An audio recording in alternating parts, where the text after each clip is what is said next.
નમસ્કાર વિદ્યાર્થી મિત્રો, એકમ 4 ટીક ટીક ટીક એકમને સમજવા માટે આપણે તમે પાઠ્યપુસ્તક પણ સાથે રાખજો। અહીંયા એક QR કોડ પણ આપવામાં આવ્યો છે। આ QR કોડને પણ તમે સ્કેન કરીને આ પાઠને સમજી શીખી શકો છો। આપણે અહીંયા વધુમાં વધુ પુનરાવર્તન દૃઢીકરણ થાય એ માટે થોડોક ઝડપથી આ પ્રયાસ કરશું।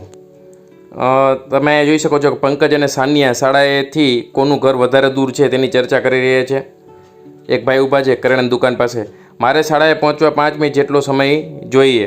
અને જ્યારે બાજુમાં સાનિયા હતી એણે શું કીધું કે મારે શાળાએ પહોંચવા માટે માત્ર 2 મિનિટનો સમય જોઈએ। તો 2 મિનિટ અને આને 5 મિનિટ, તો નજીક કોનું હોય કે જેને ઓછી મિનિટમાં નિશાળે પહોંચી શકતા હોય એ નજીક રહેતા હોય। એટલે કે સાનિયા છે એ નિશાળની નજીક છે અને પંકજ છે એ શાળાથી દૂર છે। અહીંયા તમે જોઈ શકો છો ઘડિયાળ દ્વારા પણ શીખવાડ્યું છે કે જવા 7 વાગે નીકળે છે અને 2 મિનિટમાં પહોંચી જાય છે। વિદ્યાર્થી મિત્રો, અહીંયા તમે જોઈ શકો છો ઘડિયાળની અંદર 7 વાગ્યા છે। નાનો કાંટો છે એ 7 ઉપર છે અને મોટો કાંટો 12 ઉપર છે। હવે એ 7 ને 2 અહીંયા ઘડિયાળ જુઓ, જે બતાવે છે કે 7 ને 2 એને ખોટું બતાવ્યું છે। અહીંયા જે 2 ઉપર એને કાંટો મૂક્યો એનો મતલબ એમ થાય કે 10 મિનિટ, પણ આપણે 2 મિનિટ જ બતાવવાની છે। એટલે 12 થી 12ની માથે 2 ટપકા થાય ત્યાં લગી, એટલે કે અહીંયા જે છે એ કાંટો આવવો જોઈએ તો જ 2 મિનિટ થાય। જો 2 ઉપર કાંટો આવે તો એ 10 મિનિટ થઈ જાય છે। તો ખાસ તો એ શીખ્યા અહીંયા કે 1 ઉપર પહોંચે મિનિટ કાંટો એટલે 5 મિનિટ થાય, અહીંયા 10 થાય, અહીંયા 15 થાય, અહીંયા 20 થાય, 25 થાય, 30 થાય, 35, 40, 45, 50, 55 અને 12 ઉપર પાછો મિનિટ કાંટો આવે એટલે 60 મિનિટ થાય। તો 1 કલાક બરાબર 60 મિનિટ થાય, આ આપણે ધ્યાનમાં રાખવાનું છે। 1 કલાક થાય એટલે મિનિટ કાંટો ફરીને પાછો 12 ઉપર આવે ત્યારે નાનો કાંટો છે એ 7 થી 8 પહોંચે, એટલે કે મિનિટ કાંકો આખો રાઉન્ડ મારે અને કલાક કાંટો છે એ એક સંખ્યા ઉપરથી બીજી સંખ્યાએ પહોંચે છે। હવે ચર્ચા કરે છે પંકજ અને સાનિયા, તો કે તું 2 મિનિટે નહીં, તું 10 મિનિટે પહોંચી છો। ઘડિયાળનું જો તે ઘડિયાળમાં જોયું એ 10 મિનિટ થઈ છે, 2 મિનિટ નથી થઈ, એટલે કે સાનિયા છે એ ઘડિયાળ જોવામાં ભૂલ કરે છે। આપ જોઈ શકો છો કે આ જે ઘડિયાળ છે એ સાનિયાની ઘડિયાળ છે અને આ ઘડિયાળ છે એ પંકજની ઘડિયાળ છે। એટલે પંકજ એને સમજાવે છે કે તું છે એ 7 ને 10 પહોંચી છે અને હું 7 ને 5 પહોંચ્યો છું, એટલે પંકજ છે એ વહેલો પહોંચ્યો ગણાય। 3 મિત્રોની ઘડિયાળ અહીંયા આપી છે, સમજો, જુઓ અને થોડુંક અભ્યાસ કરો। 3 વાગે છે, આમાં ઘડિયાળમાં જોઈ શકાય છે 12 ને 3, 12 ને 15 ને 3, પછી 7 ને 25, 5 ને 7, 5 ને 35, 3 ને 35, 7 ને 3, 7 15। હવે અભ્યાસ કર્યા પછી બીજું કાંઈ નથી, ખાલી માત્ર અભ્યાસ કરવાનો હતો। અહીંયા ઘડિયાળને કોણ સાચું છે, અહીંયા તમે ઘડિયાળ જોવો તો 3 વાગ્યા છે તો પિંકી સાચી છે। પછી આમાં 5 ને 35 થઈ છે આ ઘડિયાળની અંદર, એટલે એમાંય પિંકી સાચી છે। ને આમાં 7 ને 15 થઈ છે, એમાંય પિંકી સાચી છે। તો પિંકીની 3 ઘડિયાળ છે એ ઘડિયાળ બરાબર આવે છે, માટે પિંકી સાચી છે। QR કોડને પણ તમે સ્કેન કરીને આ પ્રવૃત્તિ શીખી શકો છો। તમારે હવે ઘડિયાળના કાંટા દોરવાના છે। અહીંયા 3 ને 10 બતાવવાના છે, તો નાનો કાંટો છે એ 3થી થોડોક ઉપર આવશે આ રીતે, અને 10 મિનિટ છે એટલે 2 ઉપર મિનિટ કાંટો આવશે। આવી રીતે તમારે ઘડિયાળ કરવાની છે। અહીંયા 6 ને 40 કરવાના છે એટલે 6 થી થોડોક નાનો કાંટો ઉપર આવશે અને મિનિટ કાંટો છે એ 7 ઉપર 8 ઉપર બતાવવાનો છે। એવી રીતે 4 ને 45નું તમે જાતે કરવાનો પ્રયત્ન કરો। નીચે પણ ઘડિયાળ આપ્યો છે એમાં પણ પ્રયત્ન કરો।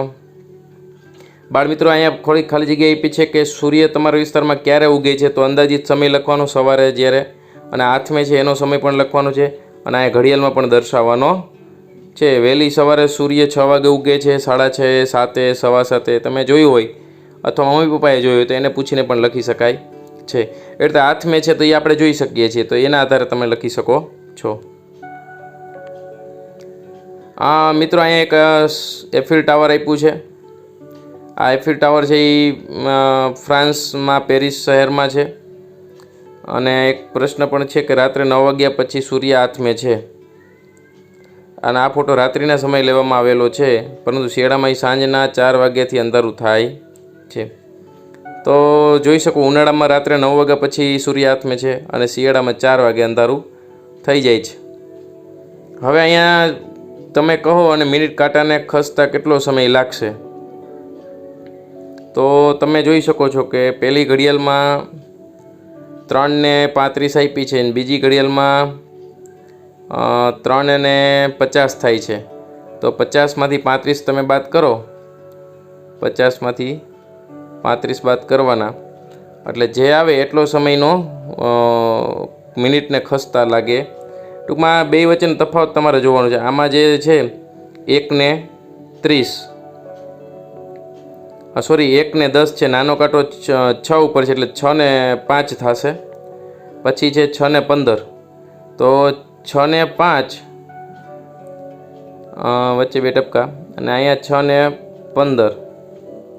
તો આમાં ખાસ ધ્યાન રાખવાનું છે, 6:05 અને 6:15 એટલે બે વચ્ચે 10 મિનિટનો તફાવત રહે છે, એટલે 10 મિનિટનો સમય લાગે. તો એવી રીતે વિચારીને તમારે આ ઘડિયાળો વચ્ચેનો તફાવત ગોતવાના છે કે કેટલા સમય બે વચ્ચેનો તફાવત છે, બે ઘડિયાળ વચ્ચેનો. પ્રયાસ કરો. હવે અહીંયા કાંટા દોરવાના છે. 6 કલાક ને 20 મિનિટ, નાનો કાંટો 6 ઉપર તમારે બતાવવાનો છે અને 20 મિનિટ એટલે 4 ઉપર મોટો મિનિટ કાંટો આવશે, એટલે 6થી થોડોક ઉપર આવશે અને આ 4 ઉપર આવશે. તો આવી રીતે તમે કાંટા દર્શાવીને દાખલા ગણી શકો છો. નીચે આપેલા પ્રશ્ન જવાબ પણ તમારે આપવાના છે. એમાં તમારે ભોજનનો સમય ક્યારે હોય છે, પ્રાર્થના કેટલા વાગે કરો છો, રમવાનો તાસ કેટલો લાંબો હોય છે, એ બધા પ્રશ્નોના જવાબ તમારે દેવાના છે. હવે એક પ્રવૃત્તિ છે, 1 લીટર દૂધ ગરમ કરવું છે. તમે પ્રવૃત્તિ કરો, ઘરે પ્રયાસ કરો. જોઈ દૂધ ગરમ કરતાં કેટલી મિનિટ લાગે છે, એક ડોલ ભરતા કેટલો સમય લાગે છે, રૂમ ચોખ્ખો કરતાં કેટલો સમય લાગે છે. તો એ સમય તમારે લખવાના છે. હવે દોરડા કૂદવાની પ્રવૃત્તિ છે. બીજી પ્રવૃત્તિઓ પણ છે કે ચપટી વગાડો, 1 મિનિટમાં તમે કેટલી ચપટી વગાડી તો એ લખો. દોરડા 1 મિનિટમાં કેટલા કૂદ્યા એ લખો. ઉપર નીચે કૂદો એ કેટલા કૂદ્યા, એવી બીજી કોઈ એક પ્રવૃત્તિનું નામ લખો અને પછી કેટલી મિનિટ 1 મિનિટમાં કેટલી તમે કરી શક્યા એ લખો. એવી જ રીતે અહીંયા તમે જોઈ શકો છો પડકારો ઘણા બધા છે. 1 મિનિટમાં તમે અટક્યા વગર કેટલું બોલી શકો છો, એક પગે ઊભા રહો કેટલા મિનિટ ઊભા રહી શકો, અટક્યા વગર આ કેટલી વખત બોલી શકો છો, 50 મીટર દોડવાની સ્પર્ધામાં તમારે કેટલો સમય લાગે, જમીન ઉપરથી 50 કાંકરા ભેગા કરવામાં કેટલો સમય લાગે, 1થી 100 ગણતા કેટલો સમય લાગે. તો આવી રીતે તમે પ્રવૃત્તિ કરો. એવી જ રીતે બીજી પણ પ્રવૃત્તિઓ છે. મિનિટ કાંટો 2થી શરૂ થયો પછી પાછો 2 સુધી પહોંચતા તેને કેટલો મિનિટ લાગશે. તો મિનિટ કાંટો 2 ઉપર છે ને પાછો 2 ઉપર આવ્યો એટલે 60 મિનિટ થાય. કલાક કાંટાનું શું થશે તે પણ ખસે છે. 1 અંકથી પછીના અંક સુધી જતાં તેને કેટલો સમય લાગે. 1 અંક ઉપરથી બીજા અંક ઉપર કલાક કાંટાને જવું હોય તો કેટલો સમય લાગે, 1 કલાક. તો એ આપણે ધ્યાનમાં જ છે. 1 કલાકમાં પૂર્ણ થતી પ્રવૃત્તિઓની યાદી બનાવો. તમે જે 1 કલાકમાં કરી શકતા હોય અને આજુબાજુ જોવા મળતી હોય. તમારે રાત્રે ભોજન બનાવતા કેટલો સમય લાગે, 1 કલાકથી વધારે, 1 કલાકથી ઓછો. તમે મમ્મી પપ્પાને પૂછીને પણ ઝડપથી રસોઈ બનાવી શકાય છે કે કેમ પૂછી જુઓ. 1 કલાકમાં કઈ રમત પૂરી થાય, ફૂટબોલનો મેચ કેટલા સમયમાં પૂર્ણ થાય. તો આવી જે કંઈ પ્રવૃત્તિઓ છે એના સમય માટેનો તમારે અંદાજ કાઢવાનો છે. અહીંયા પછી એક QR કોડ આપ્યો છે, એને સ્કેન કરીને પણ તમે આ પ્રવૃત્તિ કરી શકો છો. અહીંયા નાની બહેન જોવા માટે આવે છે. મુનિ માટે મીઠાઈ ખરીદી, ખાઈ ન શકે, તે ખૂબ નાની છે અને તે વાત પણ ન કરી શકે. તે મોટી થશે તેમ ધીમે ધીમે બધું શરૂ કરશે. તો એક બાળકની ક્રિયાઓ આપી છે.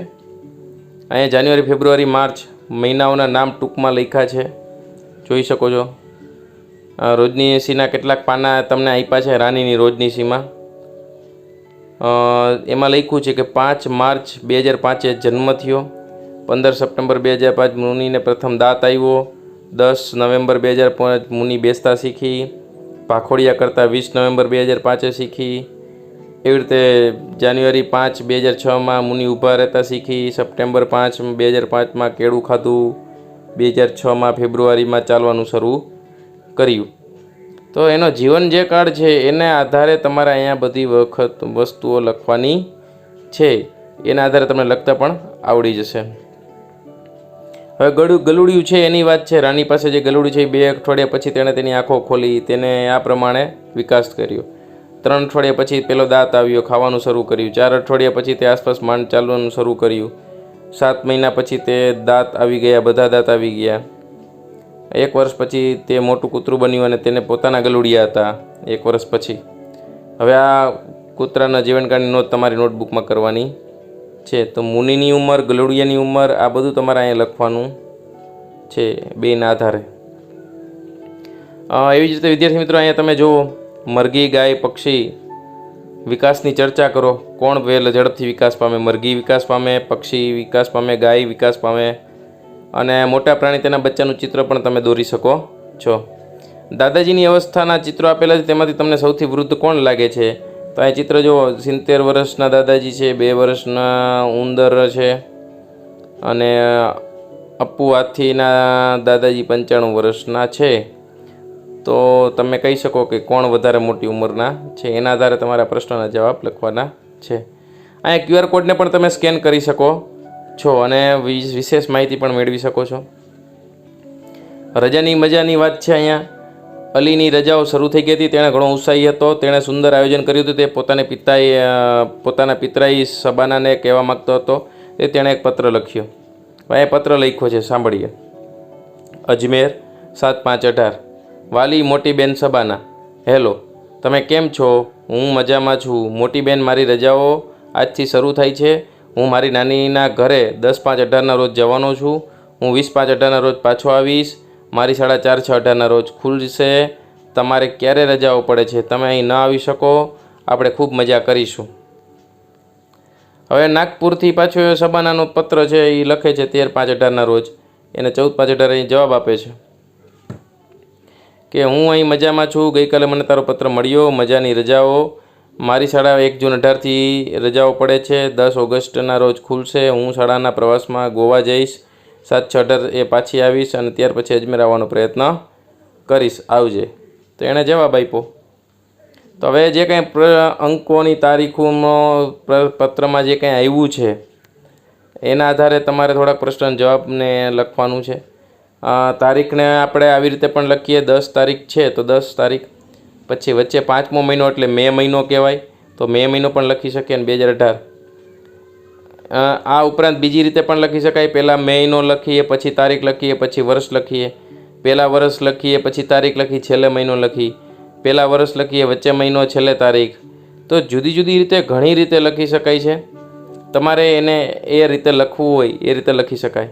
અહીંયા તમારે અંકોમાં લખવાનું છે. અહીંયા 1 જૂન 2006 આપ્યું છે, તો 1 જૂન એટલે 6ઠો મહિનો અને 2006 એટલે 1/6/6. તો એવી રીતે તમે બીજા અંકમાં લખો. કોષ્ટક પૂર્ણ કરવાનું છે. તારીખથી ક્યાં તારીખ સુધી દિવસની સંખ્યા લખો. શબાનાની રજાઓ અને અલીની રજાઓ. સવાડામાં તમારે વધારે લાંબી રજાઓ ક્યારે મળે છે તો એની લખવાની છે, નોંધ કરવાની છે. ઉનાળુ રજાની ક્યાંથી ક્યાં તારીખ સુધી દિવસની સંખ્યા, નવરાત્રિની રજા, દિવાળીનું વેકેશન, પરીક્ષા પછીની રજા. તો એ બધાની માહિતી તમારે આમાં લખવાની છે. ચંદ્રન 15 મે 17ના રોજ માખણ ખરીદવા માટે દુકાને ગયો. માખણ ખાવા લાયક છે કે નહીં તે જોવા તેણે પડીકું તપાસી. પડીકા પર આ પ્રમાણે લખ્યું હતું. મિત્રો, આપણે કંઈ પણ વસ્તુ ખરીદીએ ત્યારે એમાં નીચે લખ્યું હોય છે. આમાં પાછળ ગુજરાતીમાં લખ્યું છે પેકિંગની તારીખ છે 180 દિવસ સુધી સારું રહેશે. તો જેથી પેકિંગ કર્યું હોય તે દિવસથી 180 દિવસ સુધી સારું ગણાય. એટલે આપણે 30 દિવસનો મહિનો ગણી 6 મહિના સુધી સારું ગણાય. એવી રીતે અંદાજ કાઢવાનો. તો એના આધારે તમારે પેકિંગના આધારે આ પ્રશ્નનો જવાબ લખવાના છે કે કયા મહિનામાં માખણનું પેકિંગ થયું હતું. પેકિંગની તારીખ લખો. 15/1/7 પછી 180 દિવસ ઉમેરવા એટલે 6 મહિના ઉમેરો એટલે 15/7 આવશે. 15/7 પૂરું થાય. 15/7 એટલે 15 મેના રોજ ખાઈ શકશે? હા, ખાઈ શકશે. તમે ક્યારેય તપાસી છે? તમે કોઈ વસ્તુ લેવા જાઓ, દવા લેવા જાઓ તો એમાં તારીખ તપાસો અને ખબર પડે કઈ વસ્તુ ખાવા લાયક છે કે નથી. એવી જ બીજી પ્રવૃત્તિ પણ આપી છે. ઉત્પાદનની તારીખ આપી છે, સમાપ્તિની તારીખ આપી છે કે ભાઈ ઉત્પાદન 7/17 થાય છે, સમાપ્ત 7/18 પૂરું થઈ જાય છે. એટલે કે હવે 7/18 પછી તમે એ વસ્તુ કંઈ વાપરી શકો નહીં, જેમાં આ છાપ્યું હોય એ. દવાઓમાં ખાસ ધ્યાન રાખવું પડે છે. આપણે દવા ઉપર તારીખ, સમય ને બધું લખેલું હોય છે, એટલે એક્સપાયર થયા પછી વાપરવું જોઈએ નહીં. ટપ્પુની ટ્રેન ચૂકી ગયો. ટપ્પુની શાળામાં ઉનાળુ વેકેશન પડ્યું. તેને દાદીને ઘરે જતો. ત્યાં તેના ઘણા બધા પિતરાઈઓ મળ્યા. તેને ત્યાં ખૂબ મજા આવી. ઘરે પાછો જવા ઈચ્છતો નહોતો. ટપ્પુ, તારો થેલો ભર, ટ્રેન આજે 5:30. અરે નહીં, આપણે આટલું વહેલું જવાનું છે. મારી ઈચ્છા ટ્રેન ચૂકી જવાની છે. 5:15 વાગે સ્ટેશને પહોંચી ગયા હતા. અનુમાન કરો શું થયું? તેઓ શું ખરેખર ટ્રેન ચૂકી ગયા હતા? હુર્રે! એનો મતલબ કે મારે આજે પાછું જવાનું નથી. ટ્રેન ચૂકી ગયા હતા. ટ્રેન શું કામ ચૂકી ગયા એ તમે અનુમાન કરો જોઈએ કે ભાઈ આ 15 મિનિટે પોતે ટ્રેને પહોંચ્યા, તો 15 મિનિટમાં ટિકિટ લેવાનું, જંકશન ઉપર જવાનું, એ બધું થઈ શકે નહીં, માટે ટ્રેન ચૂકી ગયા. તેઓએ સ્ટેશન માસ્ટરને પૂછ્યું તો કે અમારી ટિકિટ 5:30ની છે, પરંતુ સાહેબ આનો મતલબ સવારના 5:30. અરે હા, આ મારાથી કેમ ભૂલાઈ ગયું છે. રેલવે દ્વારા સાંજના 5:30 માટે 17:30 લખાઈ છે. શા માટે? કારણ કે તેઓ 24 કલાકની ઘડિયાળ ગણે. બાળમિત્રો, રેલવે સ્ટેશનની ઘડિયાળ છે એ 24 કલાકની હોય છે. એટલે જો 17:30 લખ્યું હોય તો સાંજના કહેવાય, અને 35 લખ્યું હોય તો એ સવારના કહેવાય. એટલે આ ટિકિટ છે એ સવારની છે, એટલે સવારે જવાનું થશે. તો 12 કલાક પછી 13 કલાક થાય એટલે બપોરના 1 વાગ્યા કહેવાય, 14 વાગ્યા એટલે 2 વાગ્યા કહેવાય, 15 વાગે એટલે 3 વાગ્યા કહેવાય, 15:30 એટલે 3:30, પછી 6 વગાડવા હોય તો 17, 18 વાગે એટલે 6 વાગ્યા કહેવાય, 21 વાગે એટલે 9 વાગ્યા કહેવાય, અને 12 વાગ્યા એટલે 24 વાગ્યા કહેવાય. આટલું છે એમાં ફેર પડે. તમે 24 કલાકની ઘડિયાળ પણ બનાવવાનો પ્રયાસ કરજો. ધારો કે રાત્રે 8:30ની ઘડિયાળ હોય, ટિકિટ હોય, તો કેટલા વાગ્યા હોય ટ્રેનમાં? તો તમારે 12 અને 8, 12 ને 8 20, એટલે 20 ને 30ની ટિકિટમાં નોંધ કરેલી હોય રેલવેની ટિકિટમાં. આ ધ્યાનમાં રાખવું. એવી જ રીતે અહીંયા તમને AM PM આપ્યું છે, એને પણ સમજીએ. AM એટલે સવારનો સમય, મોર્નિંગ ટાઈમ 12 વાગ્યા લગીનો સમય, અને સાંજનો સમય હોય ત્યારે PM લખેલું હોય છે, અને રાતના 12 વાગ્યા પછી વળી પાછું AM થઈ જાય છે. તો AM PM છે, એટ ધ મોર્નિંગ ને પાસ્ટ ધ મોર્નિંગ એવું ઉચ્ચારણ થતો હશે. તો AM એટલે સવારનો સમય, PM એટલે બપોરે 12 વાગ્યા પછીનો સમય, અને રાતના 12 વાગ્યા પછી વળી પાછો સવારનો સમય થઈ જાય છે. 12 કલાકનો સમય દેખાડતું હોય છે AM અને PM. તો તમારે અહીંયા સમય લખવાનો છે, ઉગવાનો સમય, આથમવાનો સમય. 24 કલાકની ઘડિયાળનો ઉપયોગ બીજે ક્યાં ક્યાં થાય છે? તો એ તમે આમાં QR કોડને સ્કેન કરીને પણ લખી શકો છો. આ ઉપરાંત તમને ધ્યાનમાં હોય કે એરલાઇન્સની અંદર, બસની ટિકિટમાં જ્યાં, તો એ તમે એમાં દર્શાવી શકો છો.